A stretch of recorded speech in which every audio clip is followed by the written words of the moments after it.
Bonjour à tous, bienvenue dans cette dernière vidéo consacrée à God's Hunt parce que j'ai fait le tour simplement, que j'ai joué tous les scénarios, que je vais probablement revendre le bouquin, donc je me disais que c'était le bon moment pour essayer de vous faire à la fois un bilan et aussi des aides de jeu en tant que MJ. Quelqu'un m'a demandé ça sur une des autres vidéos, mais malheureusement je prends pas de notes. Enfin, je prends essentiellement des notes ce que je fais, c'est que je prends généralement un scénario et je recopie les éléments importants, comme une prise de notes à la fac ou quand on fait des fiches lecture. Ça va pas plus loin de ça, et c'est uniquement en fait un moyen mémotechnique que moi que j'ai développé. C'est comme ça que quand j'étais étudiant, je travaillais. Moi je recopiais mes cours et après c'est comme ça en fait, à force de les recopier, que je commence à les intégrer. Donc je vais essayer de faire au mieux. Avec les souvenirs dont j'ai, parce que ça commence à dater de quelques mois pour les premiers, on va faire au mieux. Donc on rappelle, God's Hunt, c'est 4 scénarios qui sont des scénarios complémentaires pour jouer God's Teeth, qui est une campagne plus massive, en tout cas sur la durée, de Delta Green. Et chacun des scénarios vous amène, par des biais détournés, à faire des histoires qui sont liées à des thématiques de l'ère Trump aux États-Unis de nos jours, avec un faible lien vis-à-vis de God's Teeth, mais le lien est vraiment peanuts. Je vous conseille vraiment de faire vos propres liens, parce que ça n'a pas de sens. Par contre, ça marche très très bien, il n'y a pas besoin d'avoir God's Teeth pour faire jouer, parce que justement, c'est des scénarios qui sont très indépendants. Donc très rapidement, au niveau du contenu, le premier s'appelle God's Eye, donc l'œil divin. God's Eye vous met dans la position d'avoir un drone qui a été transformé pour un rituel, pour communiquer avec Dieu. En gros, cette personne-là est un des enfants de Cornucopia House. Si jamais vous jouez à God's Teeth, ça vous dira quelque chose, qui est devenu tout grand et qui cherche à recontacter les divinités qui l'ont abandonné quand il était petit. Donc ce qu'il fait, c'est qu'il est devenu mathématicien, linguiste, et il a travaillé pour l'armée. Et en travaillant pour l'armée, il a développé une algorithmie pour que des drones puissent contacter, en fait, un dieu extérieur, en l'occurrence Yog-Sothoth, mais en garantissant en fait des rituels. Et les rituels impliquent, vous l'avez sûrement deviné, de tuer des gens. Donc Delta Green en fait est envoyé parce que son ancien patron, qui est un militaire, va quitter l'armée, créer sa propre entreprise de drones, qui est située, je sais plus, je crois que c'est vers Areno. Et en utilisant le code qui a été laissé par le type, le méchant, pour aller vite, va utiliser les drones de cette armée-là pour que son rituel s'active quand il y a des gens qui sont massacrés d'une certaine manière sous l'œil du drone. Donc si jamais le drone reconnaît un meurtre qui passe au-dessus et que le meurtre est visible, alors techniquement il peut le reconnaître comme faisant partie du rituel, et ça enclenche d'une certaine façon le rituel. Sauf que pour que le rituel soit complet, il faut qu'il y ait X personnes qui meurent. En l'occurrence, dans mes souvenirs, il faut que ce soit 5. Quand le scénario commence, il y en a déjà 3 qui sont mortes. Et donc c'est à vous en fait de faire en sorte qu'il n'y ait pas d'autres victimes, parce que sinon, potentiellement, le rituel s'accomplit. Alors, ça c'est un peu la déconvenue du scénar. Si le rituel s'accomplit, il n'y a rien de terrible qui se fait, à part qu'il y ait des gens qui meurent. Ce qui va se passer, c'est que lui va se faire kidnapper, entre parenthèses, donc vous perdez il va rejoindre Yog-Sothoth. Et en rejoignant Yog-Sothoth, forcément, vous ne le retrouvez pas, donc il n'y a pas de bonne conclusion au scénario, parce qu'il y a 5 morts, et vous n'avez pas de coupable.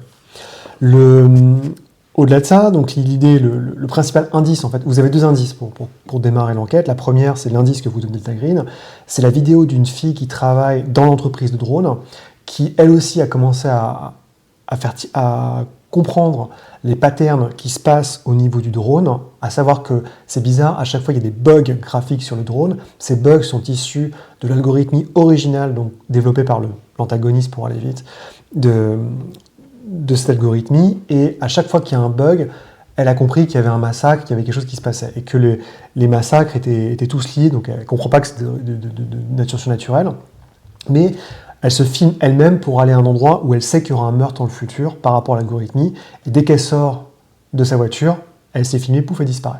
Et donc c'est à vous, en tant qu'unité de Delta Green, d'aller sur place et comprendre ce que vous devez faire. Alors, la bonne nouvelle, c'est que Delta Green n'a pas été bête, ils vous ont donné des fausses identités pour aller inspecter en tant que contracteur du département de la Défense, comme si vous étiez les clients de l'entreprise de drone. Donc ça vous permet un petit peu d'aider au moins de l'enquête initiale. Et il y a 3 meurtres passés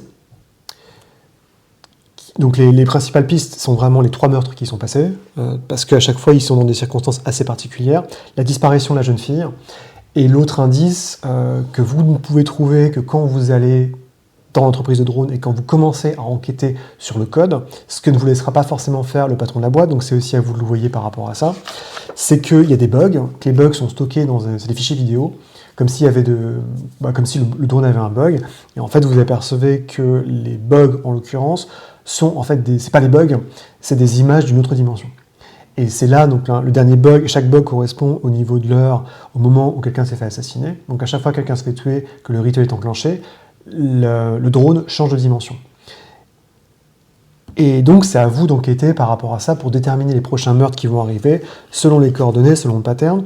Donc l'avantage que vous avez aussi, c'est au niveau de l'adversité, c'est-à-dire qu'il fait pas ça tout seul, l'antagoniste ne fait pas ça tout seul, il fait ça avec des membres du cartel qu'il a recrutés parce que justement, ayant accès, pour aller très vite, à l'infrastructure de surveillance de la frontière, il donne au cartel des informations sur les heures de passage des douanes, et en l'échange, enfin la police des frontières, et en l'échange, les cartels lui ont donné des assassins, des sicarios qui sont présents à Reno, et qui au début ont suivi un peu ces rituels, enfin ces idées en matière pour tuer les personnes rituellement, et plus ça avance, en fait, plus les meurtres sont foireux, parce que ça reste des assassins des cartels, qui sont pas hyper malins, en tout cas pour suivre ces consignes-là.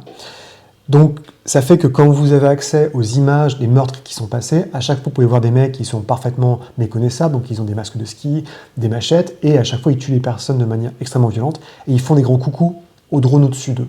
Donc très vite ça vous permet de faire un lien entre les cartels, enfin entre les assassins, le drone, et potentiellement une version ritualistique.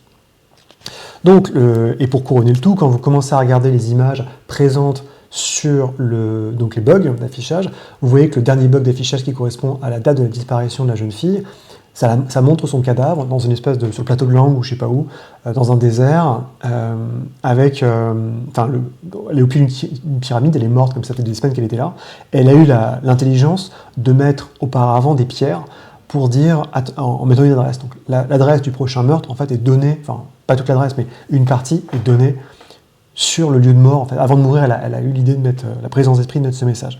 Donc, le découpage est assez simple. La première chose que vous avez à faire, c'est aller, en tant que MJ, vous vous occupez vos joueurs vont aller sur 2 directions différentes, qui va être soit aller voir l'entreprise de drone, donc pour savoir que le mec vous ment, grosso modo, parce qu'il est dans la merde, il a piqué du code, que 2, la fille a disparu, parce que c'est ça aussi, personne ne sait que la fille qui a disparu sur caméra a disparu au moment où vous commencez l'enquête, donc c'est une balle supplémentaire que vous pouvez utiliser pour manipuler un peu tout le monde. 3, il y a une collègue, il y a d'autres collègues en fait que vous pouvez interroger et qui eux sont plus à même de vous filer des coups de main, notamment il y a un pilote de drone, parce que les drones quand ils marchent pas, on fait appel à un pilote humain qui vous dit ouais c'est bizarre, les drones sont en réparation et des fois on les retrouve, ils sont un peu cabossés, comme si c'était passé dans des zones de grand froid. Vous avez la collègue de l'informaticienne qui elle vous donnera plus d'informations sur où est-ce qu'elle habite, ses clés, j'en passe et des meilleurs, et qui peut vous donner accès au code. Après vous pouvez faire ça comme des bourrins, vous pouvez pirater, rien ne vous empêche si vous n'êtes pas à l'aise sur ça. De l'autre, il y a la piste des meurtres, donc, qui se fait en essayant de faire coïncider les rapports de police, parce que vous apercevez les rapports de police et les morts, puisqu'en gros vous apercevez que la jeune fille avait commencé à parler avec la police au sujet des meurtres, puisque la police, en plus de Reno, est un des partenaires privilégiés de la boîte de drones, pour espérer décrocher un contrat. En fait, le mec des drones a filé des drones gratuits à la police. Donc ça veut dire que vous avez un double point de pression, puisque vous pouvez potentiellement utiliser les mecs de la police pour dire « Ah, au fait, vous savez, votre indique, là, qui vous avait dit qu'il se passait des trucs un peu bizarres entre une prise de drone, et ben elle a disparu. » Et donc là, forcément, les mecs arrivent, hop, ils coffrent directement le patron de la boîte, et vous avez le champ libre pour enquêter. Et évidemment, les points qui sont hyper importants, c'est, dans l'enquête, ça va être donc l'entreprise de drone pour trouver le code et les bugs. Ça va être l'appartement de la fille pour trouver son ordinateur, et pour pouvoir en fait retrouver des informations sur sa recherche, et surtout, ça c'est un truc qu'on oublie, c'est son téléphone, puisqu'en fait elle a disparu et qu'elle n'a pas encore été réclamée comme disparu, enfin personne n'a mis en place un bulletin d'alerte comme quoi elle a disparu, et bien en fait sa voiture, avec le téléphone qui a enregistré, puisqu'en fait la vidéo que vous avez, c'est une vidéo qui a été envoyée sur YouTube automatiquement, est toujours présent à l'adresse où il va y avoir le prochain meurtre, puisqu'en fait elle s'est rendue à l'adresse où vers le prochain meurtre, donc vous pouvez faire coïncider comme ça la pierre qui est dans la captation vidéo avec l'endroit de la voiture. Et dans le téléphone, vous avez les informations supplémentaires pour notamment mettre en place son code et comprendre un petit peu l'algorithmique, enfin comment le satellite agit concrètement en termes de rituel. Donc savoir en fait où sont les 2 prochains meurtres, ce qui va être utile pour la suite. Si vous décidez d'enquêter sur les lieux des meurtres qui ont eu lieu durant la semaine, on rappelle que dans la ville il n'y a pas tellement de meurtres, donc c'est aussi là où la police pourra vous aiguiller en disant c'est quand même bizarre, on a eu 3 meurtres qui n'ont pas vraiment de lien de cohérence en l'espace d'une semaine. Vous pouvez remonter la piste, et là vous pouvez très rapidement établir qu'en fait le cartel a planqué une voiture dans un container près d'une école primaire, et dans ce container vous retrouvez des connexions, en fait, des papiers, plein de schémas, plein de choses en fait qui bossent ensemble. Il faut que je retrouve la page, mais il y a tout un... Donc oui, évidemment, quand vous commencez à étudier les bugs, vous perdez la santé mentale parce que vous savez que c'est vrai. Et il y en a plein, il y en a qui sont très très rigolos. Hein. C'est-à-dire qu'il y a ceux qui existent et ceux qui ne sont pas encore faits, notamment, donc ça peut être les prochaines victimes, ou ça peut être les joueurs. Vous allez comprendre pourquoi. Et il y en a un, c'est le pharaon noir, en fait, qui voit le drone dans le passé, il y a un totem qui fait un grand coucou au drone.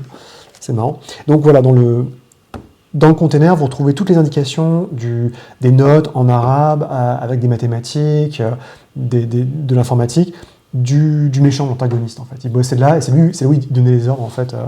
C'est de là, en fait, où il donnait des indications, notamment aux tueurs. Et à partir de là, s'engage une course contre la montre, qui est que, vous voulez vous débarrasser des tueurs du cartel, parce qu'ils vont continuer à agir.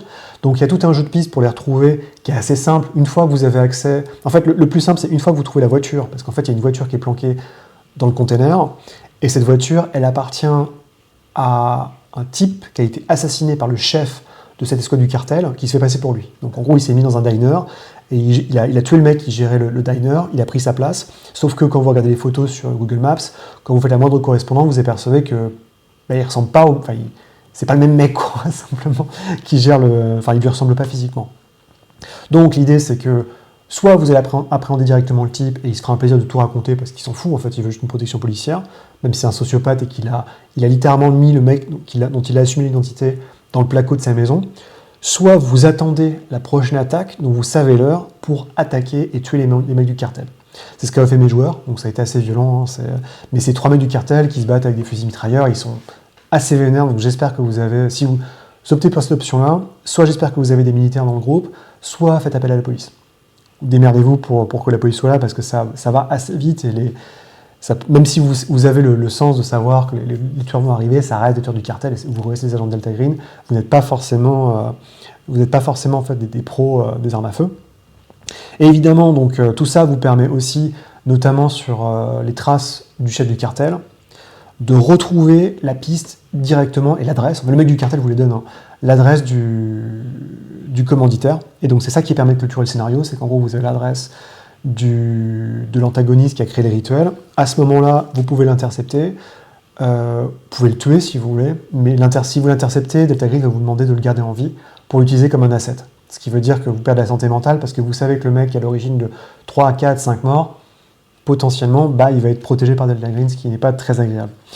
Et le dernier gimmick du scénario, c'est qu'une fois que vous avez compris le rituel, donc que vous savez concrètement comment vont se dérouler les attaques, c'est un jet individuel de compréhension individuelle, donc essentiellement c'est les matheux qui vont prendre cher, vous êtes capable de disparaître comme la jeune fille. Ça veut dire que vous êtes obligé, si vous comprenez ça, vous avez une chance sur 2 quasiment passant dans la rue, si le drone est au-dessus de vous, hop, de disparaître. Et là c'est game over, c'est fini, vous finissez dans la dimension, perdu dans le temps et l'espace, mais c'est fini pour vous. Donc à partir de là, il faut que vous ayez, si vous arrivez à comprendre ça, en fait, il faut que vous utilisiez des conseils pour vous planquer de drones, tout connement. Et vous planquez donc, il y a tout un guide, c'est assez rigolo, ils ont filé un lien vers un guide qui explique comment se protéger des drones. Donc c'est mettre une couverture chauffante, toujours se déplacer de nuit, des petites choses comme ça. Et à chaque fois que vous suivez une de ces consignes-là, donc qui sont assez rigolotes, vous baissez, en fait, le jet est de plus en plus compliqué, donc vous avez de moins en moins de chances de vous faire choper par le drone, mais ça reste extrêmement dangereux, comme vous vous en doutez. Puisque c'est vraiment, si vous faites choper, c'est fini, hein, c'est game over, votre personnage disparaît.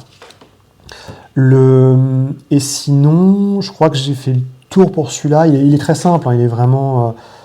c'est vraiment pas très compliqué à assumer et à gérer. Oui, puis l'autre façon qui est très très simple aussi, c'est si vous êtes suffisamment malin, vous arrivez à faire fermer l'entreprise de drone, donc vous faites un jet de bureaucratie pour casser, en fait, empêcher les drones en disant les drones sont défaillants, j'ai des preuves, il y a des gens qui ont disparu, qui ont parlé à la police, donc tous les drones restent au sol. Et si les drones restent au sol, vous ne pouvez pas vous faire choper par le rituel. C'est le dernier point. Donc, scénario assez facile, qui est joué en 2-3 séances, c'est vraiment pas très compliqué. Ça se fait assez facilement, par contre, il faut faire très gaffe, il y a une capacité de se faire one-shot directement. God's Breath, plus compliqué. Donc le souffle divin est un scénario très long, avec plusieurs personnages à jouer. Selon les termes, c'est assez complexe, donc l'idée est assez simple. Il y a un des enfants Cornucopia House qui fume de la marijuana qui est contaminée par une graine de Shumyagurat qui vient de Tiger Transit. Tiger Transit, si vous avez lu Countdown, vous savez que c'est des chochos qu'on fait en empire criminel. Et dans cet empire criminel, ils avaient tenté à un moment de faire de la marijuana, sauf que la marijuana est évidemment extraite de Shumyagurat, ce qui fait que ça crée des effets pas possibles. Donc ils ont dit stop, on arrête. Sauf qu'il y a un petit malin, évidemment, qui bossait pour eux au rayon marketing, donc un contractuel, qui était un fils à papa extrêmement riche du fin fond du Colorado, qui a piqué une graine. Et il a commencé à faire pousser la graine de Tiger Transit, qui est un truc néfaste qui vient de l'époque de Cthulhu, c'est tous ces petits potes à l'aube de la Terre. Et avec ça, il commence à créer des plantes au fur et à mesure de marijuana. Il devient accro à la marijuana, ce qui le rend complètement fou. Il rend son père aussi complètement accro à la marijuana, qui est complètement fou. Et le chef de ses gardes commence à s'y accro. Parce que ce que je vous ai pas dit, c'est qu'il y a différents stades de plantes. Donc en gros, ils vendent la V2, il y a la V3, la V4, la V5.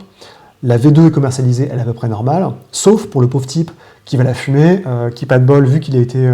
bon, je vous passe les détails, mais dans God's Teeth, les enfants de Cornucopia House ont un truc mystique, et vu qu'il avait déjà un passif mystique, eh ben, il y a une sorte de poulpe qui sort, en fait ses poumons sortent de sa bouche, et il commence à étrangler des gardes en prison, enfin c'est un cauchemar, et les gardes commencent par tout cramer. Donc, l'enquête est assez simple, Delta Green vous dit « Ah, dis donc, on a un friendly, donc un sympathisant qui nous a dit, qui était US Marshal, qui nous a dit qu'il est passé dans une prison du county, je crois que c'est Boulder, je sais plus, Denver au Colorado, et il a vu qu'il y avait un mec qui était en train de cramer dans une cellule, et il dit qu'il a vu un ver extraterrestre. Donc vous y allez, vous apercevez que déjà, alors ça c'est bien aussi, Delta Green vous file une couverture pour faire passer comme agent en fait, de la DEA, où vous dites le mec qui est mort là présentement, c'était un agent, c'était un indique de la DEA, donc évidemment quand les mecs de la prison apprennent ça, tout le monde se barre, donc vous rentrez dans la prison, il n'y a personne à part la jeune fliquette, la jeune gardienne de prison qui a été dépêchée d'un autre centre pénitentiaire, et tous les mecs qui bossaient ce jour-là se sont barrés, ou ils sont en vacances. Vous trouvez par chance le mec de la canine qui était présent, donc il y avait un mec qui était présent, qui vous explique, il peut essayer de vous faire chanter, mais vous êtes quand même Delta Green, et il vous explique ce qui s'est passé, à savoir que le mec a commencé à tousser dès qu'ils l'ont arrêté, et il y a ses poumons qui sont sortis de sa bouche, qui ont étranglé le chien, et qui ont tué tout le monde, donc ils avaient trouvé de l'alcool frelaté, distillé dans une cellule, ils l'ont jeté, et ils ont tout fait péter avec une grenade au phosphore. Joie et bonheur. Donc c'est le truc où c'est un peu compliqué, c'est que le déclencheur n'est pas le scénario. C'est-à-dire que les poumons noirs farceurs, on ne les revoit plus. Ce qu'on voit par contre, c'est impératif, il faut que vos joueurs comprennent très vite que le problème, c'est la drogue. C'est qu'en gros, c'est la marijuana en vapoteuse qu'il a récupérée, qu'il a piqué à quelqu'un, mais cette personne, en fait, c'est une vapoteuse qui est vendue par l'entreprise du méchant, pour aller vite, et son père. Et c'est à vous de remonter cette piste-là, en commençant à analyser la drogue. Donc il y a beaucoup de points de... En gros, il y a 3 ou 4 façons d'analyser la drogue qui vous permettent de remonter la piste à la fin vers Tiger Transit. Et ça, c'est très important, c'est un élément qui est assez important du scénario. Donc vous apercevez évidemment qu'elle est un peu toxique.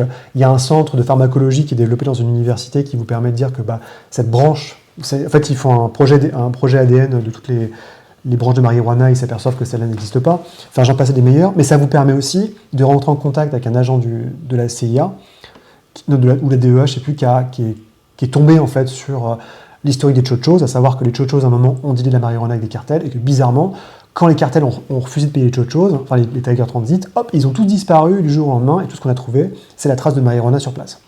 Donc c'est pour que vos joueurs qui ne connaissent pas les chochos forcément voient qu'il y a un truc surnaturel, c'est-à-dire que c'est pas normal que du jour au lendemain, tous les gens qui ont froissé une pauvre petite branche en fait de Tiger Transit fassent disparaître des lieutenants du cartel comme ça, en 10 lieux en un. Donc le premier c'est ça, c'est la première piste que vous avez étudiée, c'est la marijuana elle-même, c'est la plante que vous avez, la comprendre, l'examiner.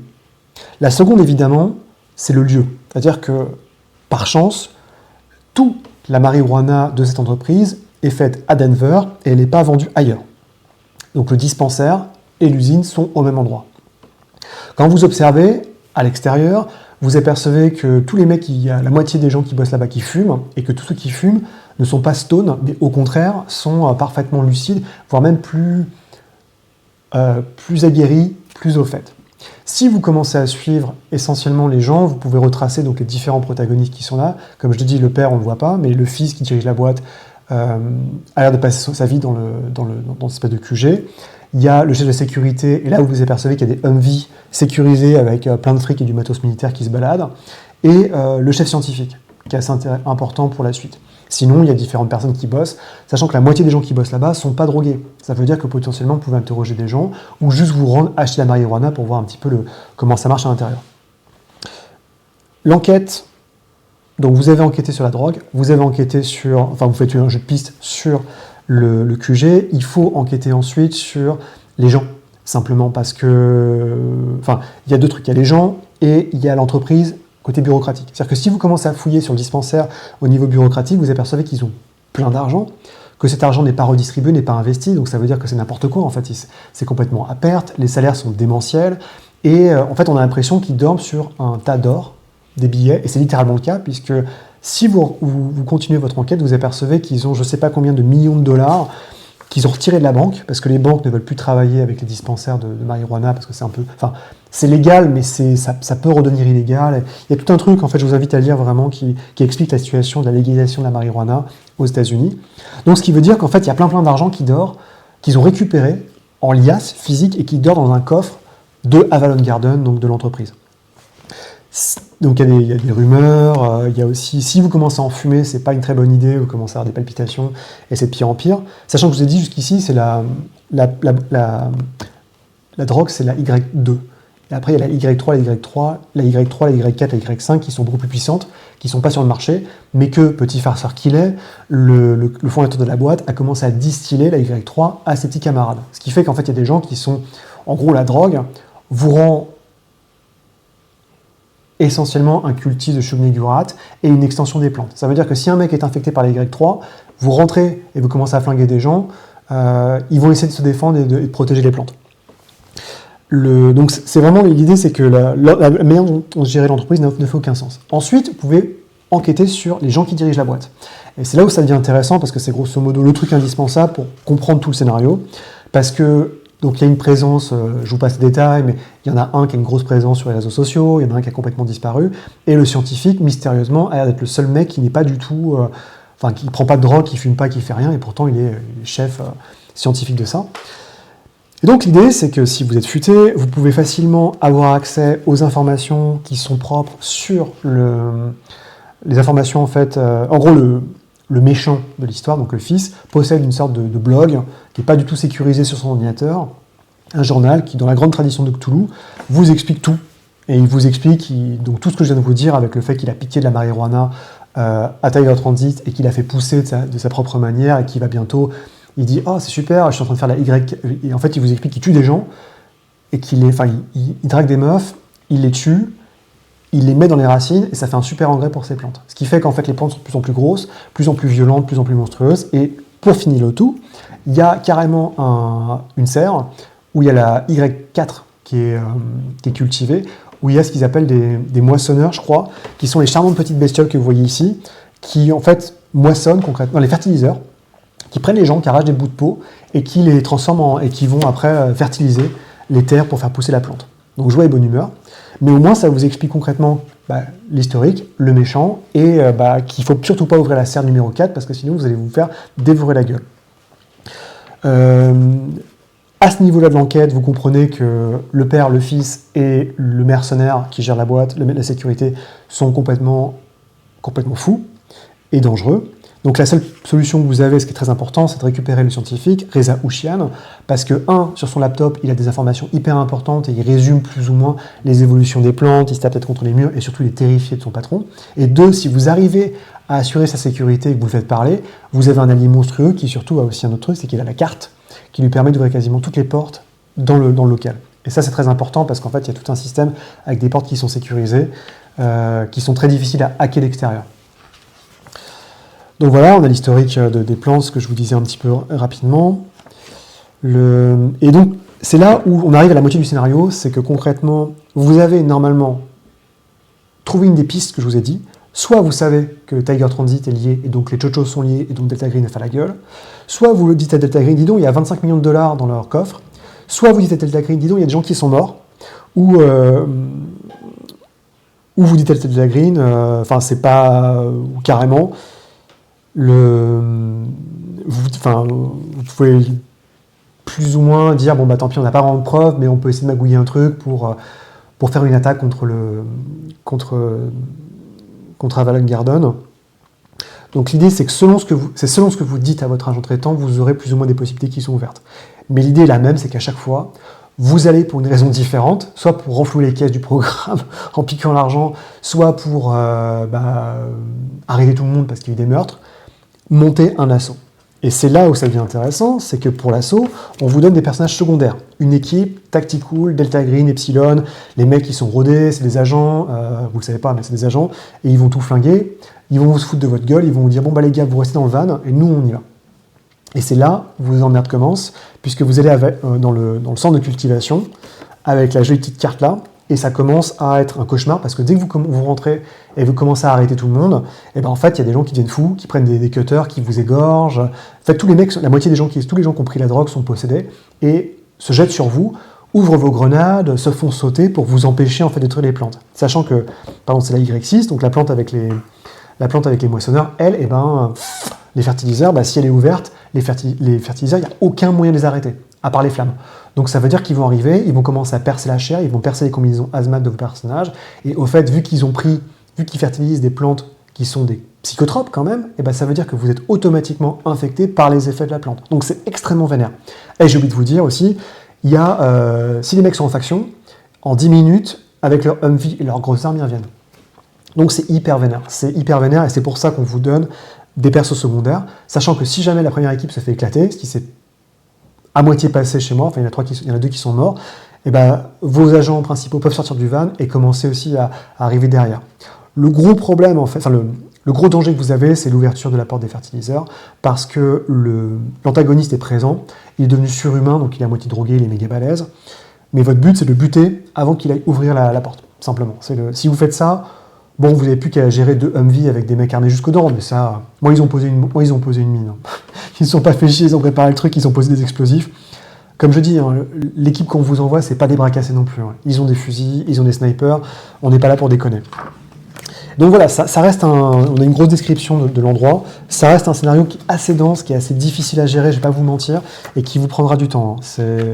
Mais par contre, ça vaut le coup, il y a plusieurs approches, comme vous le voyez, il y a vraiment quasiment 4 manières de déclencher l'assaut, donc ça c'est bien, vous n'êtes pas obligé d'enquêter sur tout, mais vous en serez beaucoup plus heureux, vos joueurs en seront beaucoup plus heureux s'ils ont l'impression de vraiment arriver à dominer tout ça. Le troisième scénario, qui est peut-être le plus compliqué à gérer, c'est la loi divine. Donc le scénario est extrêmement simple. Il y a des flics pourris. Les flics pourris ont abattu un tueur en série qui tuait des gens de manière rituelle depuis pas mal de temps. En fouillant les preuves, l'un d'eux a touché un flacon. Le flacon était en fait un moyen d'infection qui a fait amener des vers parasitiques qui viennent de l'au-delà. Donc rappelez-vous la nouvelle From Beyond a été possédé par les vers. Et donc ce que cherche à faire le serial killer, qui n'a jamais réussi, à savoir infecter quelqu'un et le transformer en ver de l'au-delà pour aller vite, n'a jamais marché, sauf sur cette personne-là qui reste dans son équipe. Donc ce type en profite, il utilise la couverture des flics corrompus pour, en tuant quand ils doivent tuer des gens, utiliser son produit pour essayer de refaire l'opération, qu'elle marche et qu'il amène d'autres petits vers solitaires sur notre plan d'existence. Sauf qu'évidemment, il a les mêmes notes et donc les mêmes erreurs que le serial killer avait, et donc il ne va jamais y arriver. Mais il continue à avoir des meurtres et compagnie. Donc le scénario est très simple. Vous arrivez, Delta Green vous dit, disons c'est bizarre, il vous montre une vidéo où il y a un type qui est dans un parc et qui commence à s'arracher la tête. Mais qui commence littéralement à s'arracher le nez, la tête, ce qui est impossible, ce qui n'a pas de conception. C'est-à-dire qu'à cause de la douleur, il aurait dû mourir bien avant. Donc Delta Green vous envoie sur place pour enquêter. Et c'est là où vos emmerdes commencent. C'est-à-dire que le gars a été assassiné par le petit ver solitaire qui fait partie du gang de flics, mais les autres flics ne le savent pas. Enfin, ils savent qu'il l'a tué, enfin, ils savent que ce mec devait mourir et a été assassiné, mais ils n'ont jamais vu des réactions pareilles sur un drogué, donc ils commencent un peu à flipper. Tout le scénario a ça, l'horloge. L'horloge vous dit qu'à chaque fois que vous avez une action qui peut alerter les flics, vous l'augmentez d'un rang. Au début, normalement, vous ne savez pas que les flics sont pourris, donc vous pouvez très facilement l'augmenter. Mais l'idée, c'est qu'au début, on va avoir des gens au sein du commissariat. Donc, c'est pas la police de la ville de Los Angeles, c'est le comté du shérif. Donc, c'est pas exactement la même chose. En gros, c'est ceux qui gèrent les prisons, essentiellement. Donc, ce qui se passe, c'est qu'au début, ils vont vous observer. Après, ils vont vous mettre des bâtons dans les roues. Après, ils vont commencer à vous intimider en allant faire peur, notamment en attaquant vos bounds, vos attaches, en disant attention, t'as un gamin, ce serait dommage qu'il lui arrive quelque chose.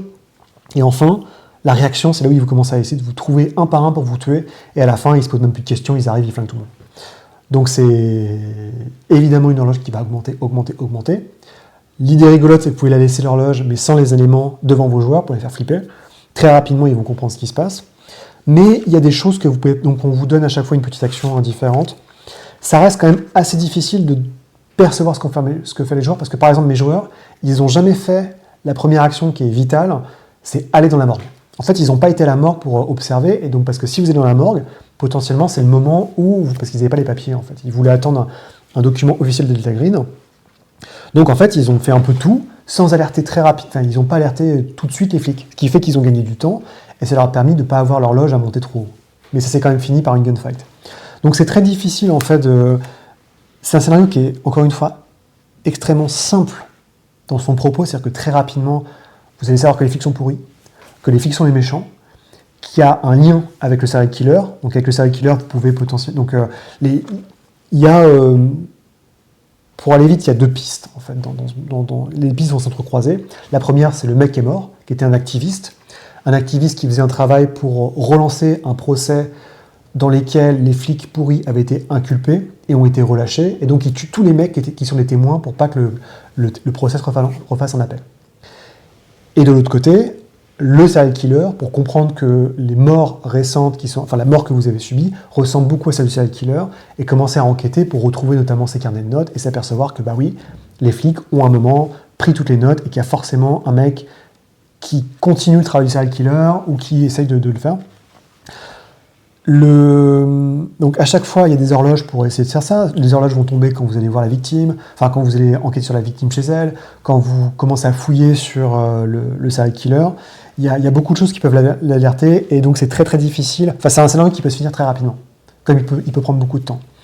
Donc comme je dis, il y a l'enquête sur le procès, il y a l'enquête sur les flics eux-mêmes, et il y a l'enquête sur le serial killer, qui sont vraiment les trois mamelles en fait du scénario, qui vous conduisent assez rapidement, en fait. Enfin, soit vous arrivez... En fait, la plus grosse difficulté du scénar, c'est récupérer le carnet de notes du serial killer où tout est expliqué. Et c'est là où vos joueurs vont avoir des problèmes, c'est qu'ils vont dire, bah oui, c'est Delta Green, c'est du surnaturel, donc il y a forcément un truc avec le serial killer, mais vous n'avez pas les notes du serial killer, il y a plus rien dans sa maison, donc c'est très difficile d'avoir des éléments, et le carnet, très vite vous vous doutez que c'est les flics qui l'ont, mais le carnet est présent dans le commissariat, enfin dans le bureau du shérif.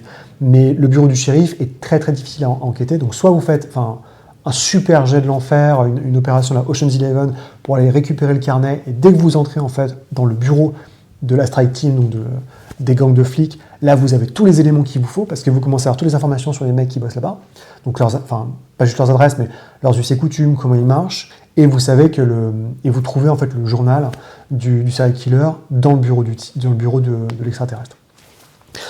C'est essentiellement ça. Alors il y a un PNJ qui est important, c'est une fille qui se bat pour les droits des immigrés, qui est la prochaine cible en fait potentiellement, comme dans l'œil divin, c'est la prochaine cible des flics, et donc vous pouvez l'utiliser pour grosso modo comme hameçon pour ramener les flics dans la direction que vous voulez, mais bon évidemment elle peut être tuée. Le scénario, comme je disais, peut se finir très très rapidement parce qu'il suffit que vous faisiez monter l'horloge beaucoup trop vite, et là ça va être OK choral. Vous avez possibilité aussi de négocier avec le chef des méchants flics, parce que en gros c'est un pourri, c'est une ordure. Mais si vous lui apprenez qu'il y a un serial killer dans son équipe et que c'est un alien, il y a de fortes chances qu'il règle le problème lui-même. Ce qui peut bien se passer, voire très mal se passer. Ils peuvent tous se faire tuer par l'alien, et donc là vous avez game over sur toute la ligne. Et l'élément hyper important en fait, du scénario, c'est essentiellement la fouille des maisons. À partir du moment où vous faites des planques sur les 4 flics, et que vous observez, par exemple, si vous allez faire une planque sur la maison du flic serial killer, tout de suite vous le saurez. Parce qu'en fait, il y a des voitures qui sont abandonnées devant chez lui, il y a un camion UPS qui est devant chez lui depuis 3 mois. Enfin, c'est très très facile de trouver. En fait, il a toute sa famille, enfin, c'est un cauchemar. Donc c'est vraiment le clou du spectacle. Mais concrètement, il y a de fortes chances que ça se finisse très très mal et que ça se flingue à tout va. Puisqu'on rappelle, Delta Green, on n'a rien à foutre des flics corrompus, mais il est sûr que vos joueurs vont vouloir les tuer, ou les faire tomber d'une manière ou d'une autre, et la manière légale n'est pas forcément celle qui marche le mieux. Donc en fait, la meilleure vous avez plusieurs options, on vous dit selon ce qui se passe. Donc les flics peuvent vous pincer, et donc là c'est game over. Ça peut très mal se finir, et donc il faut que Delta Green couvre le tout. Et le meilleur moyen, en fait, c'est juste d'aller tuer les flics chez eux, ou les tous les réunir au même endroit et tous les tuer en un coup. Comme ça, on dit que c'est des gangsters qui les ont tués, et tout le monde est content. Donc voilà, ça c'est vraiment le scénar qui est, encore une fois, il n'est pas très compliqué, c'est-à-dire que l'histoire est simple, mais la résolution est complexe. L'histoire est hyper simple, mais par contre, trouver une manière de se débarrasser de flics pourris sans se faire pincer, parce que c'est ça le problème, c'est-à-dire qu'à partir du moment où les flics ont suffisamment d'intelligence sont suffisamment flippés par rapport à vous, vous pouvez être sûr qu'ils vont essayer de vous traquer un par un, de vous buter, et ils ont des méthodes d'assassinat qui sont hyper rodées. En gros, ils arrivent chez vous, ils vous font une piqûre de poison et vous êtes mort, quoi. C'est hyper dangereux comme scénar, c'est là où il faut vraiment, sur la fin,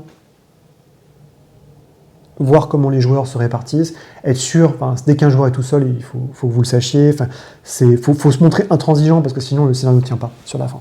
Et ça se finit, on va pas se mentir, 95% du temps, ça se finit... tout le monde sort les flingues et on tire à tout va, même si c'est la pire option possible en fait quand on y réfléchit.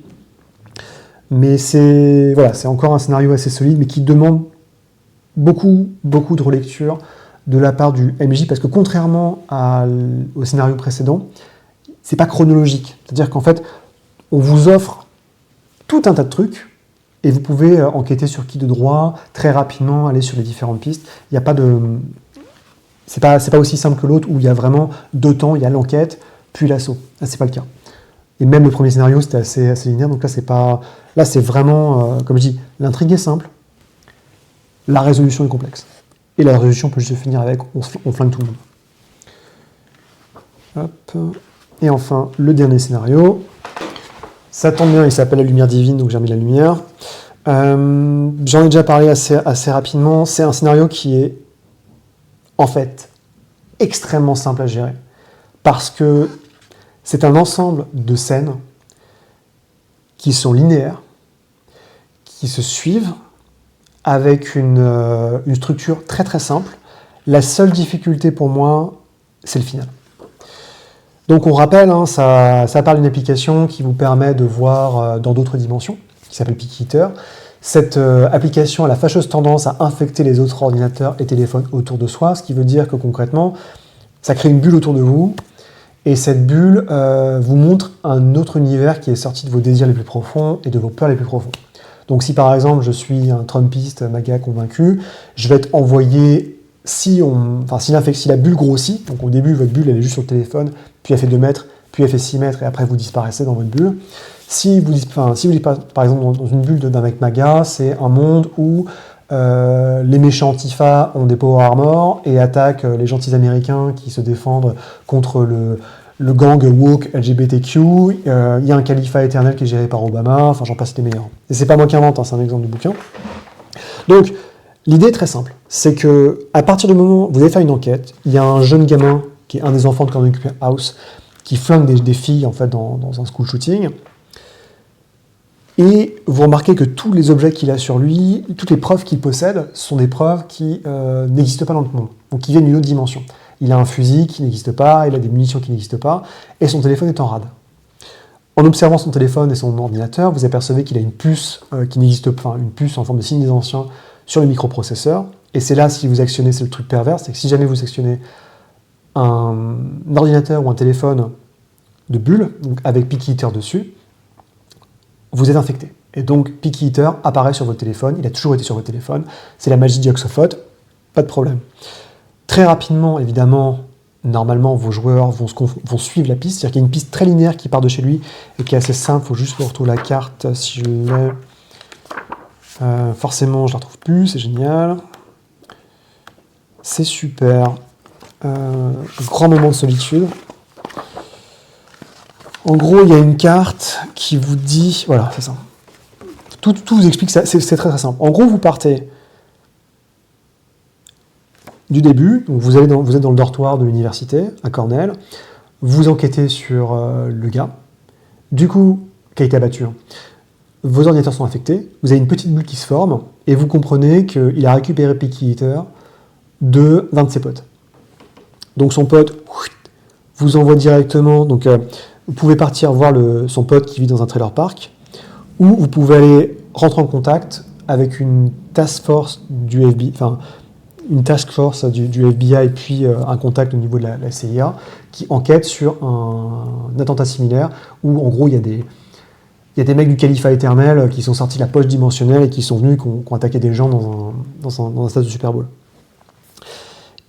Tout ça, ça vous ramène, donc il y a deux possibilités, hein, c'est assez simple. Donc dans le monde de Narnia, parce que le groupe de travail s'appelle Narnia, l'agente, la chef du SIA est en fait une agente de Delta Green, et donc elle se retrouve dans un monde où Delta Green a gagné. Dans le monde de Robert Wallace, c'est l'inverse, c'est là où donc les méchants woke ont gagné, donc les Antifa dominent le monde, il y a des Tesla et des éoliennes partout, c'est un cauchemar. Et l'idée, c'est qu'à chaque fois dans le monde, le temps progresse différemment. Donc les gens sont beaucoup plus vieux, le gamin qui devait avoir 15 ans, il en a 40, et la fille qui devait en avoir 40 en a 60.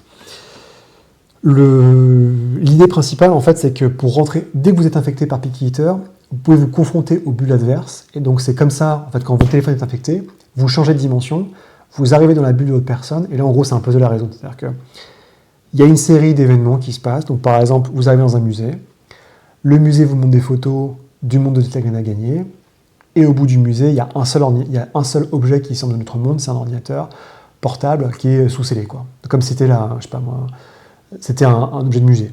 Donc la seule manière de vous en sortir, avant que les gardes de sécurité arrivent, c'est de casser l'ordinateur. Voilà, et c'est juste ça. En fait, à chaque fois, la manière de stopper les bulles, c'est de casser l'ordinateur dans le monde réel, donc dans notre monde, parce qu'il y a des gens qui ne sont pas dans la bulle, hein, ou dans la bulle. Et sinon, vous pouvez tuer la personne qui a généré la bulle présente dans la bulle. Mais ce qui est un peu plus bourrin, on va dire. L'idée, par contre, qui est assez perverse, c'est que l'idée la plus perverse du scénar, c'est que quand quelqu'un disparaît dans la bulle, les gens qui sont hors de la bulle, donc dans le monde réel, ne savent pas qu'elle a disparu. Et donc, inconsciemment, ce petit farceur de Yoxophot, ce qu'il fait, c'est que psychiquement, il dit aux gens, mais en fait, non, la personne est dans la pièce à côté, elle est, bon, on ne sait pas, elle n'est pas très loin. Ce qui fait qu'en fait, par exemple, l'étudiant, ça fait 1 an qu'il n'est pas venu en cours, parce que ça fait 1 an qu'il a disparu dans sa bulle, et pourtant, ses factures sont toujours payées. Et quand vos petits camarades vont rentrer dans la bulle de l'un ou de l'autre, les petits camarades qui sont à l'extérieur ne le sauront pas. En fait, ils diront, c'est comme s'il était disparu. Donc ça, c'est le seul truc qui est un peu chaud à gérer, où il faut expliquer aux joueurs, non, votre pote, là, il n'est plus là. Et c'est pas grave, il est parti acheter des clopes, et ils n'ont pas le droit, ça c'est très important. Tant qu'ils ne sont pas rentrés dans une bulle adverse, dans une autre bulle, ils ne peuvent pas le savoir. Et donc ça, c'est un jeu à jouer aussi. Hein. C'est vraiment... Donc avec un peu de chance, bon, ils auront compris... à partir du moment où les joueurs ont compris qu'il faut casser un ordinateur, un téléphone, enfin la source originelle de Picky Eater, dans une bulle ou hors d'une bulle, c'est gagné pour aller vite. C'est pas très compliqué. Il y en a une autre qui est présente avec la copine de l'antagoniste principal, qui est encore plus pervers, avec notamment des enfants en fait, dans une poche dimensionnelle qui sont plus vieux. Les enfants, donc ça c'est assez important. En fait, les enfants présents dans la bulle ont ouvert une autre bulle. Donc il y a une bulle dans une bulle, ça devient Inception. Et en faisant ça, ils arrivent à l'objectif du méchant, qui est d'aller en fait à la source de toutes les dimensions et de rencontrer Yoxophot sous un autre avatar. Les enfants étant des enfants, ils ont juste demandé à Yoxophot, est-ce que tu peux nous ramener chez nous? Il a été sympa, il les a remenés dans le monde réel, sauf que leur mère était encore dans la bulle. Donc en fait, vous avez 2 gamins dans une résidence abandonnée et leur mère a disparu. Il faut aller dans la bulle, trouver la mère, neutraliser la mère ou neutraliser les ordinateurs. Sauf que, évidemment, si vous faites ça, les gamins aussi techniquement une bulle, puisqu'ils ont leur propre téléphone. Et donc, il y a le petit twist, si on peut dire, de cette 3e bulle, c'est que les monstres qui vivent, on appelle les faucheurs, qui sont des enleveurs, des croque-mitaines qui enlèvent les enfants, pour les tuer, en fait, ils vont sortir de la bulle pour arriver dans le monde réel, et vous devez détruire le téléphone des gamines pour qu'il soit éjecté de notre réalité. Mais sinon, comme je dis, à chaque fois, c'est vraiment très simple. Hein. Donc comment c'est écrit, c'est un peu compliqué parce que tout ce qui est dans le monde réel, c'est en blanc. Tout ce qui est dans le monde de Picky Eater, dans les bulles, c'est en noir. À chaque fois, ils sont quand même cool. Ils vous disent comment les bulles s'arrêtent et comment l'infection peut se propager. En gros, quels sont les ordinateurs intoxiqués par Picky Eater et comment ça peut infecter les joueurs. Sachant que les joueurs, une fois qu'ils ont tilté le concept de bulle, très rapidement, ils ont juste à ouvrir leur téléphone et retirer la puce. Sachant qu'entre-temps, il y a une dissonance cognitive qui s'opère parce que leur téléphone est infecté par Picky Eater. Ils ont une bulle sur leur téléphone qui leur dit des trucs qui ne sont pas vrais. Donc, et ça, pour l'esprit humain, c'est impossible. Ils ont l'impression que à la fois ce qui est dans le téléphone et ce qui est hors du téléphone sont vrais. Donc ça crée des gros problèmes de santé mentale, vous imaginez. Mais c'est aussi un moyen de savoir que, oui, vous êtes infecté par Picky Eater. Donc normalement, arrivé à ce stade de l'histoire, au bout de 2-3 bulles, tout le monde a cassé ses téléphones, avec un peu de chance. Mais le fait que vous ayez été c'est le fait que vous ayez été infecté, et pas que vous soyez infecté à l'heure actuelle, qui vous permet d'aller dans les bulles des autres. Ça, c'est plutôt pas mal. Au moins, ça évite beaucoup de dangers. Donc, comme je dis, c'est hyper linéaire. Vous avez 3 bulles. Il faut que vous ayez dans les 3 bulles. Parce que le gars qui vit dans le trailer park, en fait, c'est le cousin de Vicky King, donc la fille avec les 2 enfants. Donc, vous ne pouvez pas avoir accès à Vicky King sans savoir ça. Le seul moyen de contourner le scénario, c'est très compliqué. C'est si, éventuellement, donc ça, c'est les faucheurs, si les joueurs devinent le lien entre Vicky King et le MIT. C'est-à-dire que, en gros, le méchant était professeur au MIT. Et Vicky King, c'est qu'elle a des enfants, d'ailleurs c'est lui le père des enfants, était étudiante là-bas. Donc si vos joueurs se disent « Mais attends, pourquoi on ne vient pas au MIT avant ?» Là c'est bon, ils arrivent directement sur la fin du scénar. Ça risque pas d'arriver, mais on ne sait jamais. Donc comme je disais, le plus compliqué c'est la fin du scénario. C'est le même concept. Vous avez un monde extérieur, vous avez une bulle. Sauf que la bulle fait la taille de Boston. Donc elle est beaucoup plus grosse, et ça fait que c'est un peu plus compliqué, il faut continuer à pied. Le monde intérieur est un monde rationnel, donc où tout est propre, clean, il y a des tramways qui volent, tout va bien. Mais le truc qui est pute, le truc qui est très très très pute, c'est que les indices dont vous avez besoin sont dans le monde réel, et pas dans la bulle. Et ça peut poser problème avec les joueurs, parce que les joueurs, et c'est en bouffé 3 bulles déjà, se disent bon ok, on va dans la bulle, on casse l'ordinateur, on se barre. Mais s'ils font ça, ils vont être amenés, donc tout est magnifié évidemment, il a fait, le méchant a fait tout un hôtel à son ego, et s'ils font ça, en fait, ils arrivent, le but du méchant c'est de faire une bulle dans une bulle. Donc en fait, ce qu'il a fait, c'est qu'il a recréé une autre machine, qui est le Zanotrope, je crois, l'aérotrope, enfin un instrument de musique électronique qui a été fait par Eric Zahn, donc de la nouvelle, pour aller dans la bulle, donc aller à l'endroit où Yog-Sothoth l'attend pour aller vite. Donc si vous faites ça, vous arrivez directement face à la machine, que vous allez activer, ou détruire, et en activant la machine, vous arrivez directement devant la plage éternelle, qui est donc vous voyez, il y a pas mal de trucs, et la plage éternelle, si vous voulez, c'est l'endroit où il y a des rochers à perte de vue, il y a une mer à perte de vue, et Picky Eater, donc les circuits imprimés originels Picky Eater, sont comme du limon, et ils entourent tout un plateau. Donc, c'est très compliqué pour un joueur de savoir qu'on peut casser Picky Eater, mais ça demande déjà de chance. En fait, vous prenez un rocher et vous cassez au hasard les limons, mais c'est très compliqué, ça peut marcher une fois sur 10, j'en sais rien. Puis il faut le deviner, c'est ça. Donc le final, c'est essentiellement ça. Il est sur sa plage, il est complètement fou.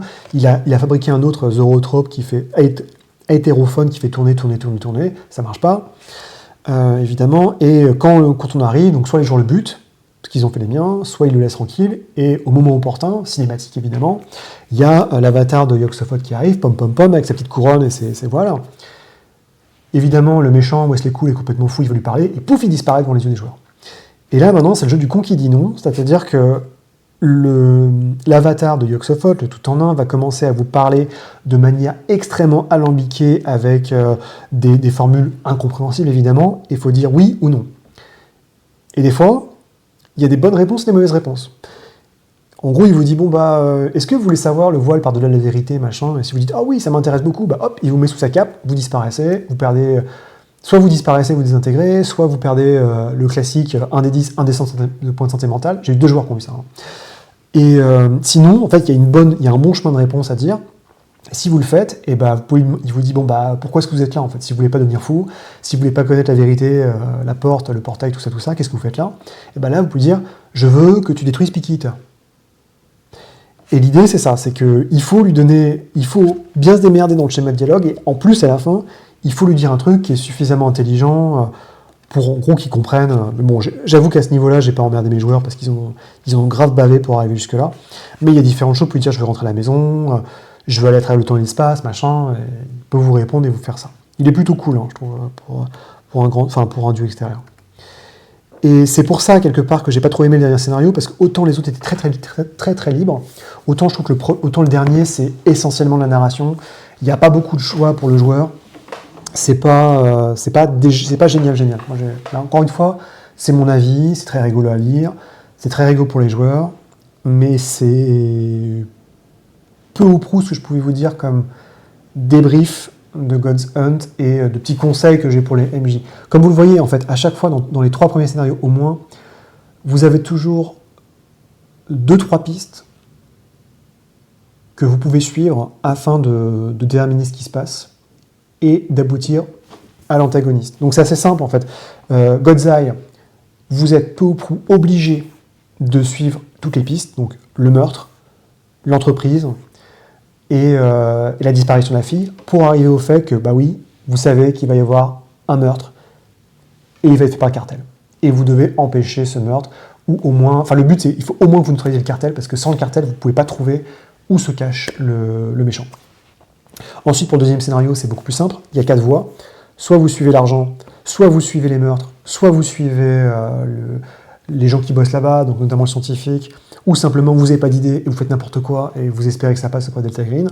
Et dans tous les cas, ça fait un goulot d'étranglement et vous aurez l'assaut. Le troisième scénario, enfin, il y a peut-être une autre piste, mais bon, c'est très diffus. Vous pouvez, enfin, c'est pas conseillé, mais il y a un moyen aussi de faire fermer la boîte. Mais à ce moment-là, si vous faites fermer la boîte, bah, le méchant fuit, prend un avion avec ses plantes et se barre. Enfin, c'est pas ouf, quoi. Le troisième scénar, c'est l'inverse, en fait, il y a plein de possibilités, l'histoire est super simple, mais je ne peux pas vous donner de conseils en soi, parce que le scénario est tellement ouvert que c'est impossible.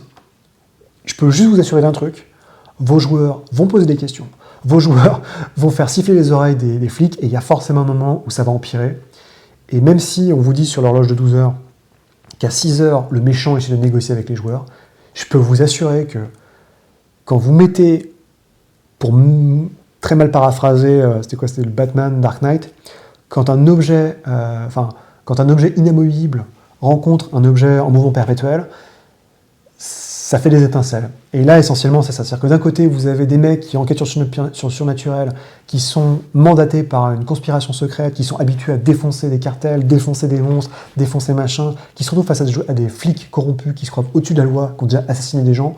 Bah, je peux vous dire qu'il y a de fortes chances que ça se finisse en massacre.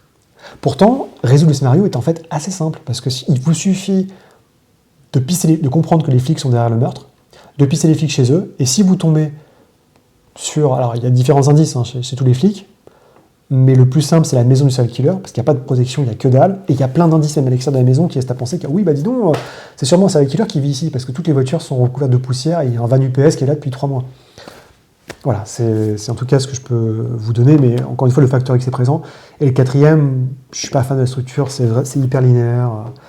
Il n'y a pas grand-chose à dire, hein, c'est juste des scénettes que vous faites jouer, lisez. Je suis sûr, il est quasiment impossible que vos joueurs disparaissent dans leur propre bulle Peaky-Eater, parce qu'au bout de 2 jours, ils vont forcément s'apercevoir que les choses tournent pas rond, et que dans l'enquête, ils mettront moins d'une semaine, donc le moment où la bulle atteint sa masse critique, ils mettront moins d'une semaine forcément pour rentrer dans une autre bulle. Parce que le rythme de l'enquête est quand même assez rapide, les distances sont pas ouf, donc ça veut dire que, en gros, après une journée d'enquête à Cornell, ils vont forcément aller au niveau du QG de la Task Force Narnia, ou aller voir Wallace au niveau de Trailer Park dans Bangor, dans le Maine. Donc quelqu'un sera confronté à une bulle extérieure, donc quelqu'un va se rendre compte que les réalités sont en train de coïncider, et qu'il faut casser ce putain de téléphone. En tout cas, voilà, c'est ce que je peux vous dire sur God's Hunt. Ça a pris plus de temps que je voulais, donc la nuit tombée, c'est un peu chiant, parce que je pense que sur la fin, vous n'avez pas eu trop les images. J'ai pas trop feuilleté le bouquin, parce que c'est pas l'intérêt de la vidéo, hein. J'ai déjà fait un PDF entier là-dessus. Vous avez vu à quoi ça ressemble. Je vous ai décrit à peu près les racines, comment ça marche, comment y jouer, les faux pas que je trouve de la part de la part du scénariste. Ce qu'ont fait mes joueurs, j'en ai déjà parlé, je vous réfère aux vidéos que j'ai faites individuelles, ça sert à rien d'en reparler. En tout cas, c'est God's Hunt, donc moi j'ai passé un très bon moment. Mis à part le dernier scénario, je trouve que les 3 premiers scénarios sont vraiment très très bien. J'ai joué avec des joueurs qui essentiellement étaient soit des vieux joueurs de l'appel de Cthulhu, donc plutôt habitués au Fungi Yugoth, Masque Nyarlathotep, mais qui n'avaient jamais... En fait, je suis à peu près sûr que les 4, enfin parmi les 5, aucun n'avait joué Delta Green. Donc c'était assez cool de voir un peu à la fois les vieux roublards qui voulaient faire un peu des techniques ou disant bah, je fais un militaire et machin, patati, comme ça je sais que s'il y a de l'embrouille je vais tirer. Et les gars qui avaient jamais joué Delta Green, ni à Cthulhu d'ailleurs, qui ont plutôt bien géré. Enfin, j'avais un joueur justement qui avait jamais joué à Cthulhu, Delta Green, il a très très bien géré sa barque. En comprenant très rapidement que quand on est confronté à des méchants, il faut les abattre, ou alors il faut leur faire porter le chapeau, il faut maquiller ses traces. Enfin, ça s'est plutôt bien terminé dans les 3 premiers scénarios. Le 4e, ça a été beaucoup plus laborieux parce qu'ils ont mal répondu à Yexophode, donc ils sont finis tous à moitié fous. Et il y en a qui ont dit non, mais j'en ai rien à foutre, je reviens dans 15 ans et je retente l'expérience pour avoir la bonne fin. Quoi. Donc je l'ai autorisé parce que fallait finir, quoi, quelque part. Donc en tout cas, voilà ce que je peux vous dire sur God's Hunt. Quand ça arrivera en français, votre réponse est aussi bonne, enfin votre estimation est aussi bonne que la mienne. J'en sais rien. Et là, je suis d'or que ça sera très très loin, puisque ce que j'ai compris, c'est que pour l'instant, les prochains scénarios, ça va être peut-être Black Site et surtout Impossible Landscape. Je suis d'or, donc vous avez au moins ça. La question, c'est est-ce qu'après ils sortiront God's Teeth et God's Hunt ou Iconoclast et Dead Drops? Je sais pas du tout. God's Teeth est hyper casse-gueule en tant que campagne. Iconoclast est un gros scénar dont le début et le thème sont assez casse-gueule. Pas aussi hardcore que God's Teeth, mais c'est quand même particulier. Donc voilà, je sais pas du tout. On verra le rythme de parution d'Aquileos. Je sais que vous avez reçu les bouquins de base, vous avez reçu Control Group. Donc ça risque de bien marcher, reste à voir les chiffres. Je suis à peu près sûr que Delta Green se vendra très très bien en français pour 2 raisons. C'est que, la version française de l'appel de Cthulhu, elle tire un peu la gueule. Vous avez vu les traductions, c'est quand même très très long. Je dis pas qu'après tout est bien en anglais, hein, c'est des trucs très particuliers. Les scouts, il y a un supplément sur les scouts qui va sortir. Je suis pas sûr que c'est en chant de grand monde, mais bon, voilà, nonobstant. Donc pour moi, c'est qu'il n'y a pas grand-chose en Cthulhu français. Alors, je parle de l'appel de Cthulhu classique, hein, parce que je sais que les 12 singes font plein de trucs. Il y a plein de Cthulhu différents, Cthulhu à la plage, Cthulhu machin, Cthulhu bidule. Je suis pas trop, hein, je suis pas expert, donc je dis pas n'importe quoi. Il y a le Trail of Cthulhu qui va sortir aussi. Mais je pense que ça marchera parce que du coup, Cthulhu classique est un peu mis de côté. Delta Green est quasiment le truc qui se rapproche le plus de l'appel de Cthulhu classique parce que bon, Pagan bossait quand même pas trop mal à l'époque sur ça, mais surtout en fait c'est que c'est du contemporain, tout connement. Et les scénarios sont assez simples à comprendre, ont des thèmes plutôt modernes. Alors il y en a certains où c'est un peu exotique et rock'n'roll, mais la grande force de la plupart des scénarios, c'est qu'ils sont ancrés dans un point réel qui est très facile à comprendre. Enfin, je dis n'importe quoi, il y a un scénario sur les ghouls qui est sorti il n'y a pas si longtemps qui s'appelle La Bonne Vie, et qui marche dans les gated communities, donc les espèces de résidences surveillées où il n'y a que les riches, où mon frère habite d'ailleurs, à Los Angeles. Donc à chaque fois, c'est très très malin, ils ont saisi le meilleur d'X-Files en fait. C'est-à-dire que le thème est complètement différent d'X-Files, parce que c'est beaucoup plus basé sur l'incapacité, évidemment l'impuissance cosmique, mais au-delà de ça, en fait, cette nouvelle mouture de Delta Green se base justement sur le monde post-War on Terror, avec le fait que la NSA nous écoute tous, que le cynisme de l'administration américaine détruit tout sur son passage, dans une Amérique en plus trumpienne, mais avec toujours des petits morceaux qui viennent à droite à gauche, de thèmes très classiques en fait, mais qui marchent bien et qui permettent de s'astreindre du sorcier dans sa cabane, du culte, du machin. Alors par contre, oui, il y a encore des scénarios où c'est ça. Je vais pas vous mentir, il y a un scénario que j'avais fait jouer qui s'appelle Hourglass, donc Sablier, et c'est vraiment le classique, le coup des magiciens qui changent de corps. Je fais bon, on va pas les changer, hein. Des fois il y a des... Mais bon, des fois c'est dans les vieux pots qu'on fait les meilleurs souffles. Et j'ai déjà assez parlé, donc je vais vous abandonner, et je vous souhaite à la prochaine. Mais en tout cas pour God's Hunt, pour moi, c'est fini. Allez, salut!